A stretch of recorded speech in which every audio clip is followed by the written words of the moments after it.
Guys आज हम देखेंगे जुजुत्सु काइसेन का सीजन 2 का एपिसोड नंबर 7। अगर आपने पिछले वाले एपिसोड्स नहीं देखे तो उसका लिंक मैं आई बटन में दे दूंगा, उसे चेकआउट जरूर कर लेना, बाकी डिस्क्रिप्शन में भी आपको उसका लिंक मिल जाएगा। एपिसोड की शुरुआत में हम देखते हैं कि नेकामारू के हमले से माइतो बच जाता है और भागते हुए कहता है, क्या ये मुझे तब तक जिलाना चाहता है जब तक मेरी कर्स एनर्जी खत्म नहीं हो जाती? अगर ऐसी बात है तो पहले मैं इसके साथ ये सब कुछ करूँगा। और तब हम देखते हैं नेकामारू फिर से माइतो पर हमला करने लगता है और सोचता है, मेरे पिछले अटैक से माइतो ये तो समझ ही गया होगा कि नेकामारू के हमले से मैं माइतो की सोल को कोई नुकसान नहीं पहुंचा सकता, और माइतो पर लगातार मुक्के बरसाने लगता है। और हम देखते हैं माइतो उसके हर हमले को डॉज कर रहा होता है और तब माइतो पानी में कूद जाता है। और हम देखते हैं नेकामारू अपनी 2 साल की कर्स एनर्जी से पानी में हमला करता है, पर माइतो उससे बचकर नेकामारू पर हमला करता है। तब नेकामारू सोचता है, चाहे मैं तुम पर जितना मर्जी हमला कर लूं, पर तुम भी पीछे हटने वालों में से नहीं हो, और कहता है, इस बार तो मैं तुम्हारे अंदर इसे डाल कर रहूंगा। और हम देखते हैं माइतो के हमले से नेकामारू पूरी तरह हिल जाता है। तब नेकामारू कहता है, अगर हम ऐसे ही मार खाते रहे तो ये आर्मर जल्द ही डिस्ट्रॉय हो जाएगा। और तब वो सिस्टम में एक टेक्निक लोड करता है और सोचता है, मेरे पास बस 4 मौके हैं, तो मुझे उसे पहली बार में ही खत्म करना होगा। और माइतो पर फायर कर देता है और वो चीज माइतो के साथ अटैच हो जाती है। तब माइतो कहता है, क्या तुम अभी तक नहीं समझे? इससे मुझे कुछ नहीं होगा। तब हम देखते हैं माइतो का एक हाथ और एक पंख उड़ जाता है और नेकामारू उसे लात मारकर दूर फेंक देता है। और तब माइतो सोचता है, आखिरकार ये क्या हुआ? इससे तो मेरी सोल भी डिस्ट्रॉय हो गई। और तब नेकामारू माइतो के ऊपर कूद जाता है और हम देखते हैं माइतो वहाँ से बचकर उड़ जाता है। और तब नेकामारू सोचता है, जो लेफ्ट आर्म मैंने उड़ाई थी क्या वो रीजनरेट हो चुकी है? पर ऐसा नहीं हो सकता, लगता है उसने अपनी सोल को रीशेप करके ऐसे शोकेस किया है जैसे कि उसकी आर्म रीजनरेट हो चुकी है। पर कोई बात नहीं, मैं इसे हैंडल कर सकता हूँ। तब यहाँ गेटो कहता है, इसके अटैक भी काम कर रहे हैं, ये तो सच में अच्छा है। चाहे ये एक मोमेंट के लिए ही है, पर ये भी एक स्पेशल ग्रेड जितनी एनर्जी रिलीज कर सकता है। इसका मतलब इसने माइतो को अच्छी तरह स्टडी किया है। और तब हम देखते हैं नेकामारू 5 कर्स एनर्जी को यूज करके माइतो पर हमला कर देता है और माइतो बार बार अपनी सोल की शेप को चेंज करते हुए उसके हमलों से बच रहा होता है। और जैसे ही नेकामारू माइतो को पंच मारने लगता है, माइतो नेकामारू के सूट के ऊपर चढ़ जाता है और सोचता है, मुझे पहले ये जान लेना होगा कि इसका कौन सा अटैक मेरी सोल को हार्म करता है। और तब माइतो नेकामारू के सूट की वायर्स काट देता है, जिसकी वजह से नेकामारू के सूट के अंदर एक एरर शो होने लगता है। और तब नेकामारू माइतो को पंच मारकर दूर फेंक देता है और कहता है, अब मेरा चांस है जीतने का, और माइतो पर हमला कर देता है। और तभी हम देखते हैं माइतो कहता है, domain expansion, self embodiment of perfection. और हम देखते हैं नेकामारू उसमें फंस जाता है। तब माइतो कहता है, अब ये सब कुछ खत्म हो गया है। और नेकामारू के सूट को बंद कर देता है और कहता है, चाहे मैं तुम्हें डायरेक्टली टच नहीं कर सकता, और जब तक तुम मेरी डोमेन में हो तब तक इससे कोई फर्क नहीं पड़ता। तब अंदर नेकामारू सोचता है, ये चीज इस कर्स टेक्निक में सील हो चुकी है और यही एक ऐसा तरीका है जिसकी मदद से मैं कर्स यूज कर सकता हूँ। तब माइतो कहता है, हेलोवीन को होने में अभी 10 दिन बाकी है, तो क्या तुम्हें सच में ऐसा लगा कि मैं अपनी कर्स एनर्जी को सेव करूंगा और डोमेन को नहीं यूज करूंगा, और अब मैं 10 दिन आराम करूंगा ताकि मैं पूरी तरह रिकवर हो सकूं? तब नेकामारू सोचता है, मेरे पास अभी भी 2 चांसेस बाकी हैं। ये ह्यान एरा की बात है जब कर्स टेक्निक पीक पर थी। स्टूडेंट्स को एविल कर्स यूजर्स और कर्स स्पिरिट से बचाने के लिए सदात्सुना आशिया ने एक तरीका खोजा था। तब माइतो कहता है, ड्रीम्स और होप्स को बैटल में नहीं लाना चाहिए। तुम तो इतने बेकार हो कि मुझे समझ ही नहीं आ रहा कि मुझे कैसे एक्सप्रेशन दिखाने चाहिए। तब नेकामारू सोचता है, ये method generation to generation pass हुआ है और वाइंडिंग बो की वजह से ये टेक्निक लीक भी नहीं हुई है, और ये खुद को डोमेन से बचाने के लिए है। और तब नेकामारू अपने सूट के एक हथियार को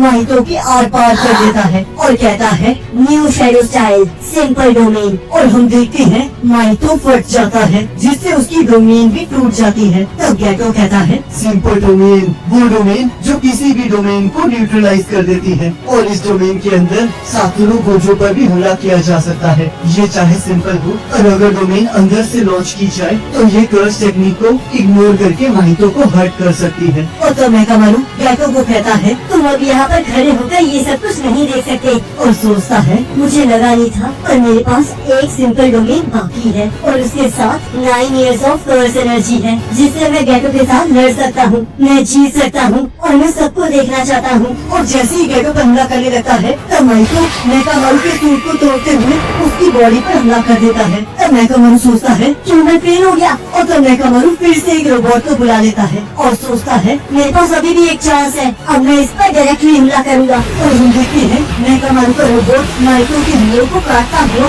आगे बढ़ रहा होता है पर माइको भी हार नहीं मान रहा होता। और जैसे ही मेकामारू का रोबोट टूटता है मेकामारू अपने सूट से बाहर आकर माइको पर हमला कर देता है। और यहाँ हम देखते हैं नीवा मेकामारू के सूट से पूछ रही होती है कि क्या मैं तुमसे कभी मिलने आ सकती हूँ? उस बेसबॉल गेम के बाद मुझे ऐसा फील हुआ कि मैं सबके काफी करीब आ चुकी हूँ क्योंकि इससे पहले भी हम साथ थे पर इससे पहले हमारे बीच में एक लाइन थी और शायद वो जुजुत्सु सॉर्सर्स के काम की वजह से है क्योंकि आखिर में अगर तुम ज्यादा क्लोज हो जाओगे तो उनके जाने के बाद तुम और भी ज्यादा सैड हो जाओगे। पर मुझे अभी का रिलेशन भी काफी अच्छा लग रहा है। पर तुम पिछली बार बेसबॉल गेम में पार्ट नहीं ले पाए थे और उस टाइम हमने तुम्हारी जगह एक पिछली मशीनरी बनाना चाहती हूँ तो इसलिए एक दिन मैं तुमसे जरूर मिलूंगी। तब यहाँ गेटो कह रहा होता है क्या ये थोड़ा खतरनाक था? तब माइको कहता है जब मैंने उसकी टेक्निक की टाइमिंग के साथ सिंक्रोनाइज किया तब मुझे अपनी बॉडी को फट जाने देना पड़ा और जब मैंने अपनी डोमेन हटाई तब उसे लगा जैसे कि मैं मर चुका हूँ। पर सब कुछ हमारे प्लान के अकॉर्डिंगली गया तो इसलिए ये बिल्कुल भी डेंजरस नहीं था। क्या ये भी एक सिंपल डोमेन थी? हमने तो शुरुआत होने से पहले ही बहुत अच्छी चीज देख ली। तब गेटो कहता है सही कहा। और जो वेल की जिम्मेवारी दी गई थी वो भी कंप्लीट हो चुकी है तो इसका मतलब किसी और को कर्स एनर्जी या फिर कर्स स्पीच देना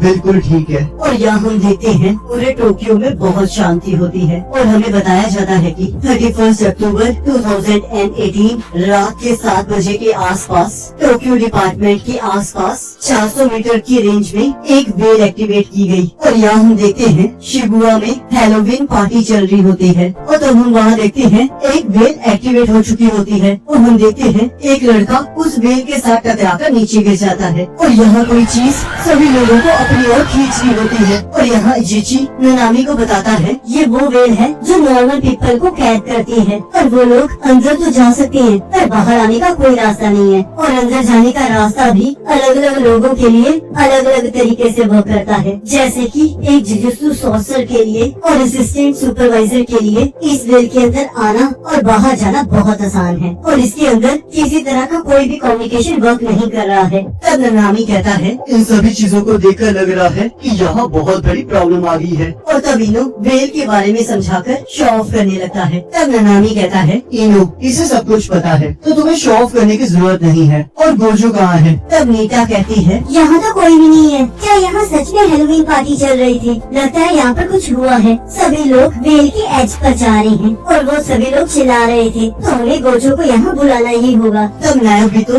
जेनिन कहते हैं नॉन सोर्सर्स तो उसे जानते भी नहीं होंगे तो किसी ने उन्हें ये सब कुछ कहने के लिए कहा होगा। क्या हम इस वेल को नहीं तोड़ सकते? तब नीता कहती है हमारे पास एक प्रॉब्लम है क्योंकि वेल की दोनों साइड से सॉर्सर्स क्रॉस कर सकते हैं तो हम इसे फोर्स से नहीं तोड़ सकते। तो उस कर्स यूजर को ढूंढना ही सही आइडिया होगा जिसने इस वेल को एक्टिवेट किया है। तब माकी कहती है तो फिर हमें ये काम करना है। तब नीता उन्हें वहीं रुकने के लिए कहती है। तब आत्सुआ कहता है वो सिर्फ हाई इंटेंसिटी वाली टेक्निक ही यूज नहीं कर रहे, उन्होंने तो गोजो का नाम भी फैला दिया है। तो ये लोग वही लोग हैं जिन्होंने स्कूल इवेंट में हमला किया था। हायर अप्स ने डिसाइड किया है कि वो डैमेज को मिनिमम रखेंगे जिसके लिए वो सातोरू गोजो को अकेले ही शिबुया की डिस्टरबेंस को सॉल्व करने के लिए भेज रहे हैं और बाकी सभी लोगों को वेल के बाहर ही वेट करना होगा और उन्हें पकड़ना होगा जो कि गोजो से बचकर भागेंगे। तब पांडा कहता है डैमेज को मिनिमाइज करना सिर्फ सॉर्सर्स पर अप्लाई होता है ना, तो इसका मतलब इससे कोई फर्क नहीं पड़ता लगता कि ऑर्डिनरी लोग हर्ट होते हैं या नहीं। तब आत्सुआ कहता है, छोड़ो इसे, अब तो जो होना था वो हो चुका है और मुझे भी लगता है कि ये अप्रोच सही है। और वैसे भी मैं वेल के अंदर जाकर आया हूँ, वहाँ सब कुछ शांत है और जो लोग चीख रहे हैं उनके आसपास भी कोई कर्स यूजर या फिर कर्स स्पिरिट नहीं है, तो इसका मतलब वो लोग वहाँ सिर्फ ट्रैप हैं। तो अगर मैं सच कहूँ तो मैं अंदर नहीं जाना चाहता। तब पांडा कहता है, पर ऐसा क्यों? तब आत्सुआ कहता है, मुझे लगता है उस जगह को हिकारे कहा जाता है और वहाँ अंडरग्राउंड में शायद कोई स्पेशल ग्रेट कर्स स्पिरिट है। और यहाँ हम देखते हैं लोग गोजो सातोरू को बुला रहे होते हैं। तब एक पर्सन कहता है, आखिरकार ये है कौन? तब दूसरा पर्सन कहता है, पता नहीं, पर किसी ने कहा है कि अगर वो यहाँ नहीं आएगा तो हम बाहर नहीं जा पाएंगे। और यहाँ सभी लोग शोर मचाने लगते हैं। तब एक पर्सन कहता है, क्या तुमने अभी इंटरसेक्शन के पास भीड़ को नहीं देखा? वो सभी लोग स्टेशन के अंदर खींच लिए गए हैं। और तब हम देखते हैं वेल में से एक हाथ आता है और हम देखते हैं वो और कोई नहीं गोजो होता है। 8:31 पर गोजो की एंट्री होती है और वो भी पूरे टाइम पर। और इसी के साथ एपिसोड खत्म हो जाता है। अब गाइस मुझे आप कमेंट करके जरूर बताना कि आपको ये वाला एपिसोड कैसा लगा है और आने वाले एपिसोड्स और भी ज्यादा अमेजिंग होने वाले हैं। तो अगर आप वीडियोस को देखना चाहते हो तो चैनल को सब्सक्राइब कर लेना। अगर वीडियो अच्छी लगे तो लाइक करना और कमेंट करके जरूर बताना। बाकी नेक्स्ट एपिसोड का लिंक आपके स्क्रीन पर आ रहा होगा और उस पर क्लिक करके अगले एपिसोड को देख